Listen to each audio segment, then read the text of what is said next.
Gracias por estar viendo este vídeo que forma parte de nuestro curso de criticismo textual estudiando los pergaminos y manuscritos de la Escritura.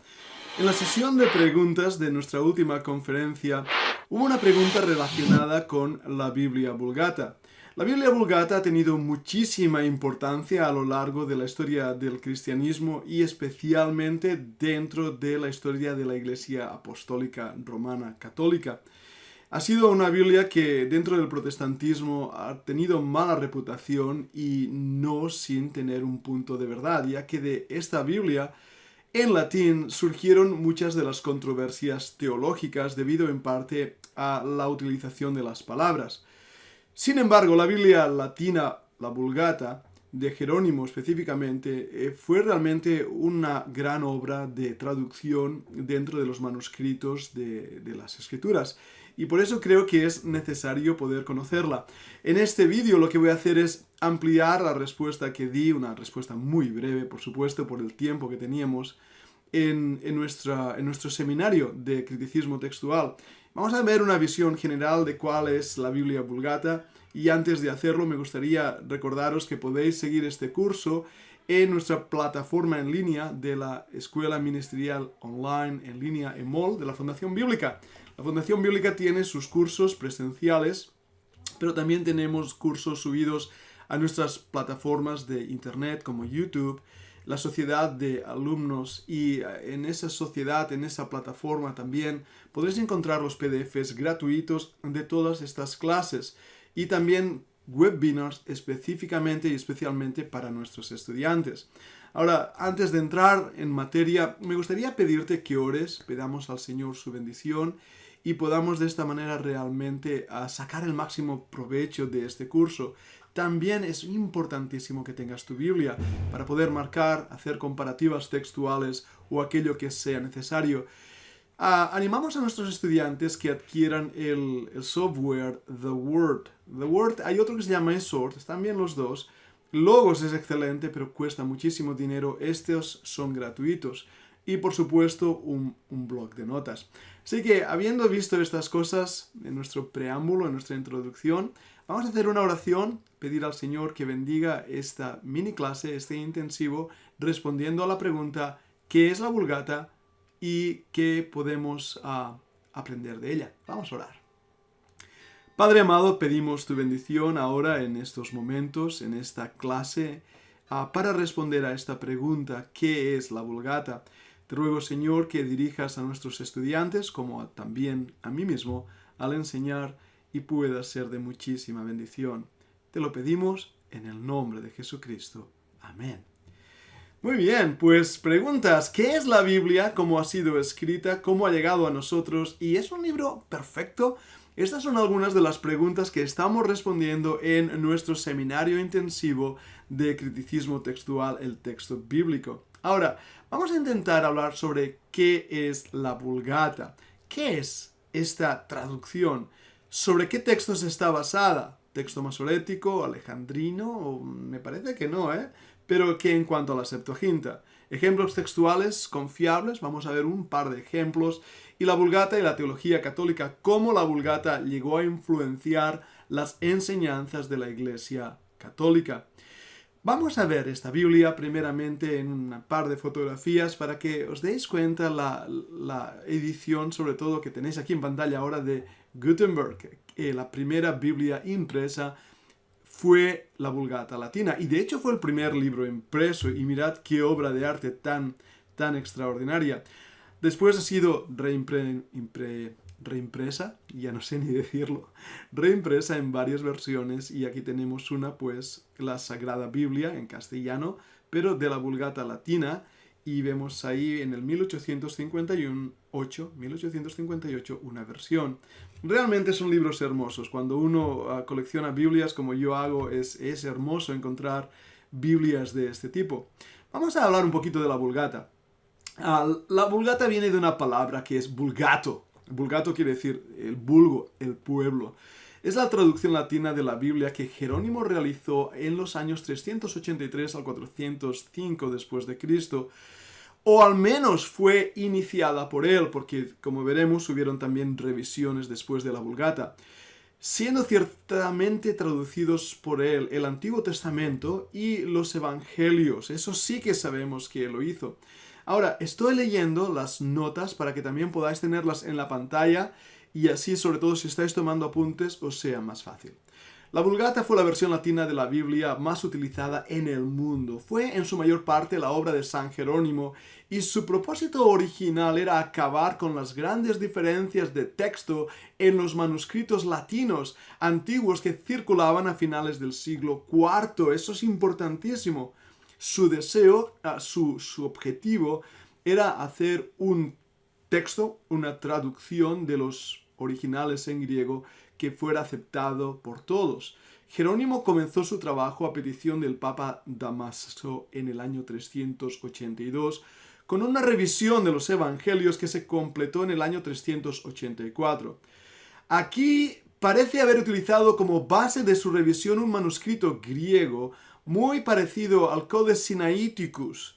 Que haya revisado los restantes libros del Nuevo Testamento es poco probable. Ahora, fijaros aquí en esto poco probable o parece haber utilizado. Como veis, la diferente opinión entre los eruditos está ahí.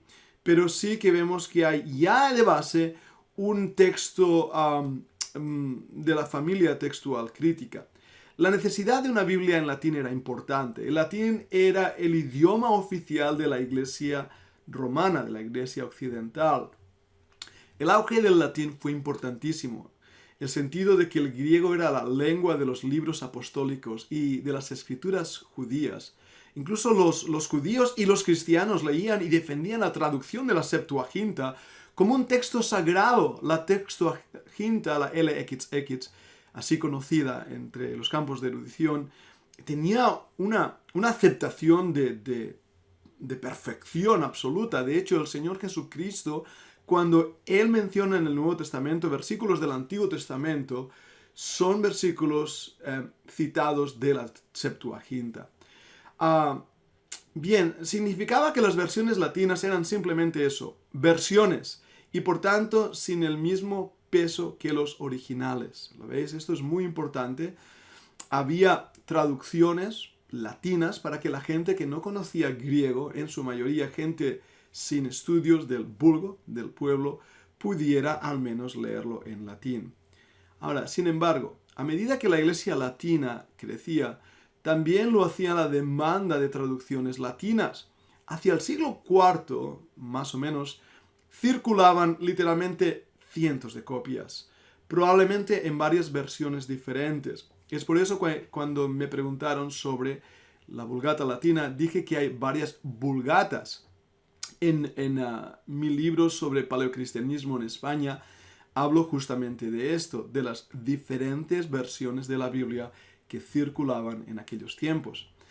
Hay unos datos históricos que nos ayudan a entender esto mucho más. El mártir norteafricano Félix fue víctima de la gran persecución en el año 303. Se negó, al parecer, a entregar los numerosos libros de la iglesia cartaginense, a pesar de un decreto imperial que así lo exigía, por lo que fue decapitado. Esto se encuentra en las Actas de los Mártires, un libro donde recoge todas estas historias. La iglesia de Cirta, la mencionada, tuvo menos éxito y perdió la mayor parte de su biblioteca cuando en el año 303 el procónsul se apoderó de 34 manuscritos bíblicos de diversos tamaños. Esto era una pérdida enorme.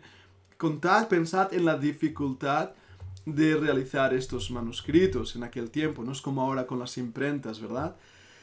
Bueno, había 5 de grandes, 2 de pequeños, 24 de tamaño no especificado y 1 de quiniones sin encuadernar. O sea, importantes textos. Ahora, recordemos que estas primeras traducciones latinas, conocidas ya por Tertuliano y por Cipriano, y que eran poseídas y queridas por las iglesias de Cartago y Cirta, eran empleadas por autores romanos como Víctor Novaciano también las utilizaba. Eran realmente versiones informales. Eran traducciones a veces realizadas por personas sin suficiente entrenamiento como traductores, por así decirlo. Pero aún así, eran muy valiosas y fueron útiles para la iglesia poder poseerlas. Si me pongo un ejemplo que puede ayudarnos, imaginar es, yo hablo el catalán y yo puedo agarrar una Biblia en castellano y traducirla al catalán para que mis lectores en catalán pues la traduzcan y la lean, perdonadme. Es una traducción no académica, pero será una traducción bastante cercana al castellano. Algo así es lo que estaba pasando con estas Biblias que se traducían del griego al latín. Eran realizadas de una manera más informal, rápida a veces, con el objetivo de poder suministrar para la iglesia de habla latina la palabra de Dios. Agustín dijo algo que nos llama la atención. Dijo que cualquiera que obtuviera un manuscrito griego y pensara que tenía alguna habilidad con el griego y el latín, se adelantaba y lo traducía. Esto está mencionado en uno de sus libros, ¿no? Esto es una explicación clara de la diversidad de copias que existían de esas vulgatas, de esas Biblias escritas en latín. Los cristianos de habla latina fueron definiendo y delimitando sus libros sagrados, sus relaciones con ellos, y al mismo tiempo que los traducían de forma local, anónima y sin un esquema discernible. Era, por lo tanto, necesario hacer algo. Durante el siglo IV, el latín se convirtió en el centro de atención no solo de la administración imperial, sino también de los cristianos de habla latina. El emperador Diocleciano, en los años 284 al 305, promulgó una ley imperial, únicamente en latín, aunque su capital estaba en el Asia Menor de habla griega. El latín empieza a tomar cada vez más influencia y poder aún en los campos y esferas políticas. Constantino, por ejemplo, continuó esta práctica, escribiendo los discursos en latín y dejando que otros los tradujeran. Eso nos lo dice Eusebio, y por lo tanto, una vez más, vemos que Constantino empieza a usar el latín. Se fundó incluso una escuela de derecho bilingüe en Berytus, en Siria. Es lo que hoy sería Beirut, la actual Beirut. El latín aparece cada vez más con más frecuencia en los papiros que se conservan de Egipto romano. Y tenemos que recordar esa unión entre Roma y Egipto, ¿verdad? Y la historia de Cleopatra nos lo muestra, aunque es una historia muy antigua. Algunos autores paganos importantes que vivían en Antioquía y Alejandría adoptaron el latín como su lengua literaria preferida. De esta manera, el griego empieza a quedar aislado y puesto a un lado, y hay una preferencia por el latín. Los cristianos siguieron este ejemplo. En Roma y Milán, a propósito, Milán es una ciudad preciosa, si nunca habéis estado os animo a poder visitarla. En Milán se adoptó el latín como lengua litúrgica principal. Se revisaron seriamente las traducciones latinas existentes y proliferaron los escritos teológicos en latín de autores como Hilario de Poitiers en aproximadamente 367 y también Ambrosio de Milán 339 al 97. Debo hacer aquí un énfasis importante. El hecho de que el latín y la cultura latina, la cultura romana, empieza a tomar auge e importancia dentro de la iglesia, hace que se deje a un lado el concepto semítico de las escrituras y la cultura semítica, igualmente de la cultura griega, helenística, de aquellos judíos que habían estado en la diáspora. De esta manera, ya aquí vemos que la iglesia, y estoy hablando en términos históricos, la cristiandad, voy a decir, empieza a abrazar más un latinismo y a dejar la idea semítica. Y esto va a influenciar muchísimo en la teología futura. Vemos a los escritos de Orígenes, el 185 al 254. Y igual que Orígenes, otros autores cristianos griegos van a comenzar a ser traducidos cuidadosamente al latín por eruditos como Rufino y Jerónimo. Jerónimo va a tener un trabajo tremendo en la traducción. En este contexto es probable que Damaso, el obispo de Roma, en los años 366 al 384, encargara a Jerónimo una nueva traducción de los evangelios basada en los mejores manuscritos griegos y que tuviera en cuenta las antiguas tradiciones cristianas latinas. Esta traducción, terminada en el año 383, tenía por objeto producir una versión libre de los errores de traductores y copistas inexactos. ¿Lo veis? Entonces ya existía una serie de traducciones en latín, no profesionales, pero que habían sido hechas para divulgar la palabra de Dios en la lengua vernácula. Jerónimo nos dice esto en la carta a Damaso.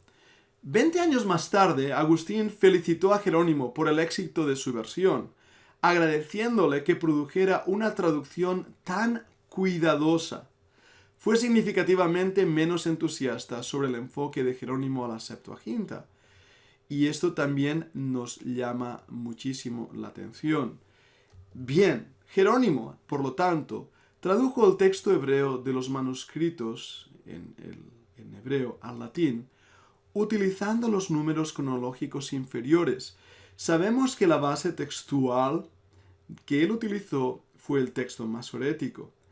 Hay también comparativas textuales de la Septuaginta, como hemos mencionado anteriormente, pero nos llama la atención, por ejemplo, unos datos, ¿no? Jerónimo traduce el manuscrito hebreo en el año 400 después de Cristo. Lo traduce al latín. Y vemos que sigue los números genealógicos masoréticos inferiores en Génesis 5, capítulos 5 y 11. Eso ya nos da una pista que él va a utilizar el texto masorético. También la Vulgata de Jerónimo tradujo del hebreo al latín. Apoya esa peregrinación de 430 años, por ejemplo, mencionada en algunos de estos capítulos. Sabemos que en el 400 después de Cristo, la corrupción por parte de los judíos en el año 160 después de Cristo de las cronologías del Génesis, capítulos 5 y 11, en el texto masorético hebreo, con fines anticristianos, era completa. Es decir, hubo un ataque directo aún mismo de los judíos hacia las escrituras. Y recuperar lo que los capítulos 5 y 11 muestran en el texto masorético fue una de las cosas que hizo Jerónimo en su traducción de la Vulgata. Vemos un ejemplo también textual de la Vulgata en Isaías 7:14. Un ejemplo que me gusta porque ves ahí también la dirección del Espíritu Santo en proteger su palabra. En este pasaje de Isaías 7:14 se utiliza la palabra alama. En hebreo quiere decir joven doncella, pero tiene también el sentido de virgen, una muchacha que no ha tenido relaciones sexuales con un varón, lo voy a poner así de claro. En griego es la palabra aparcenos, entonces ahí es claro en el griego. Sin embargo, el hebreo nos puede dar margen para decir es una muchacha joven o es una muchacha que no ha tenido relaciones sexuales. Ambas palabras serían concebidas en ese aspecto. Pero cuando Jerónimo utiliza Isaías 7:14, en su traducción, él lo va a tomar como virgen. La Septuaginta hace lo mismo, exactamente lo mismo. Utiliza esa palabra como virgen. Después de todo, los judíos ya en el año 282 lo tradujeron también como virgen. Y no podía, por lo tanto, estar mal que Jerónimo siguiera la traducción judía 700 años después. Ahora, me gusta esto porque vemos ahí que los judíos mismos, al traducirlo al griego, van a respetar el significado de la palabra alama como virgen. Ahora, vamos a ver cómo Jerónimo lo traduce en Isaías 7:14 al latín. Voy a leer el versículo y quiero disculparme en mi pronunciación latina. La pronunciación latina hay dos posiciones. La pronunciación clásica y la pronunciación eclesial. Entonces, yo sé que hay divergencia de opinión de cómo se debe leer el latín. Y mis años de latín están un poco Ya hace años que estudié latín, pero dejadme al menos leerlo y espero poder pronunciarlo correctamente. Dice así en 7:14. Propter hoc David Dominus ipse vobis signum ecce virgo concipiet et pariet filium et vocabitis nomen ius Emmanuel. Ahora, en esa traducción es clarísimo que la palabra virgo es la palabra virgen. Por tanto, es el versículo en castellano, el Señor mismo os dará una señal, he aquí que una virgen concebirá y dará a luz un hijo y su nombre será llamado Emmanuel. Así que vemos ahí ese cuidado que él tuvo de respetar las enseñanzas teológicas correctas. ¿Cuál es la conclusión? La Vulgata Latina es un manuscrito importante porque refleja el texto masorético hebreo del Antiguo Testamento, lo que llamamos el Tanaj, en el año 383. Segunda cosa que debo decir. La traducción de Jerónimo no fue aceptada inmediatamente. Y eso siempre pasa con una nueva versión. Tiene que realmente pasar el filtro de ser usada por el Señor, de ser aceptada por la Iglesia, de ser aceptada por los eruditos también de habla hebrea y griega para hacer comparativas textuales. Ahora, a partir de mediados del siglo VI, se utilizó comúnmente una Biblia completa con todos los libros separados, encuadernados en una sola cubierta. Normalmente contenía la traducción de Jerónimo del Antiguo Testamento, a partir del hebreo, excepto los Salmos, también su Salterio Galicano, su traducción de los libros de Tobías y Judith, libros apócrifos en los cánones judíos y protestantes, y también su revisión de los evangelios. Y aquí es donde cuando vemos esta Vulgata ya fundida en un solo volumen, con los libros deuterocanónicos, es ahí donde inmediatamente se produce un rechazo por parte de los judíos y de los protestantes de esta copia de la Biblia. ¿Por qué? Porque contiene libros no inspirados que pueden llevar al lector a una confusión y por lo tanto automáticamente son rechazados y la Vulgata Latina es puesta en una posición de rechazo. Bueno, el resto del Nuevo Testamento se tomó de versiones latinas más antiguas, que pueden haber sido ligeramente revisadas por Jerónimo, pero lo es, versiones latinas. No está hablando aquí del texto recibido, sino de versiones latinas. Algunos otros libros de la Septuaginta, los apócrifos para los protestantes y los judíos, los libros deuterocanónicos para los católicos, así llamados, se incluyeron a partir de versiones más antiguas de la Vulgata. Ahora, una vez más, encontramos que la base textual en el Nuevo Testamento son versiones latinas, y eso hace que automáticamente, una vez más, se produzca un rechazo. A lo largo de los años, varios editores y correctores revisaron los textos de la Vulgata. Por ejemplo, la Universidad de París realizó una importante edición en el siglo XIII.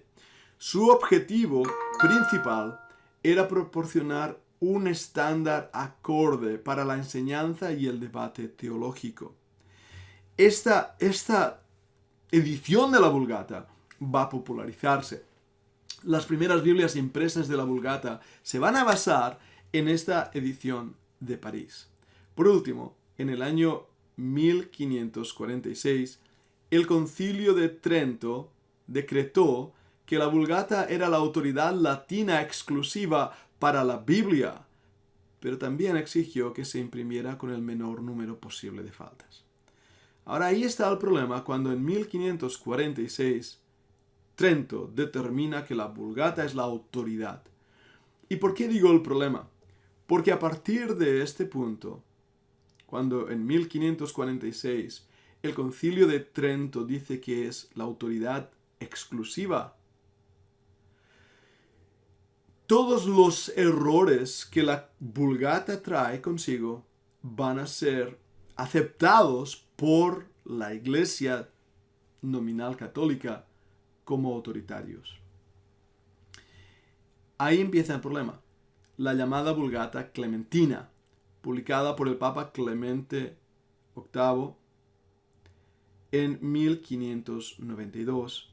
Se convirtió en el texto bíblico autorizado de la Iglesia Católica Romana, y de ella se va a traducir en 1941 la versión de la Cofradía. Las demás versiones católicas se basan, por supuesto, aún siendo traducidas al castellano, en la Vulgata Latina, porque es la autoridad para la Iglesia. El problema es que los protestantes dejaron a un lado la traducción de Jerónimo para realmente ir al texto original griego, y haciendo comparativas textuales, pronto descubrieron algunas de las palabras usadas en latín tenían un significado totalmente erróneo, equivocado. El origen estaba en el griego comparativamente con el latín. Por ejemplo, uno de los ejemplos que me viene a la cabeza es cuando hablamos de arrepentimiento. La Biblia en latín utiliza una palabra que más tiene que ver no con un giro de 180 grados, sino con un sentirse mal, con una penitencia. Y de esta manera la doctrina de la penitencia es introducido dentro de la Iglesia Católica. Lo mismo pasa con palabras como el purgatorio, el purgar los pecados. Así que la Vulgata Latina pasa a ser una traducción de las Escrituras a convertirse en un manual de teología católica, al ser establecida como inspirada y aún mejor que los originales. Creo que eso es lo que uno puede descubrir al hacer esta comparativa textual entre la Vulgata Latina, que tuvo su importancia en el momento en que fue traducida, y los originales que podemos ver directamente escritos en el griego y en el hebreo. Espero que esta explicación de la Vulgata os haya sido de ayuda y de reflexión también. Como veis, no es un tema fácil, pero debemos siempre volver a los manuscritos en la lengua original y a esa familia de textos que hemos llamado el texto eclesiástico, porque ha sido el que Dios en su soberana voluntad, no hay duda alguna, ha usado y preservado a lo largo de los años, la familia de textos bizantinos. En esto vemos que siempre que el texto alejandrino, sinaítico, los textos críticos han entrado en acción, tenemos problemas textuales, o incluso, como aquí hemos visto con la Vulgata, llegamos a verdaderos problemas teológicos. Gracias por seguirnos. Si te ha gustado este vídeo, dale al like. Si estás inscrito ya a nuestro canal, dale a la campanilla. Y si todavía no te has inscrito al curso, te quiero invitar a que lo hagas para profundizar más en lo que es el criticismo textual, los manuscritos de la Sagrada Palabra del Señor. Gracias por oírnos, deseo que Dios te bendiga y con todo mi corazón te doy un fuerte abrazo. Dios te bendiga. Gracias.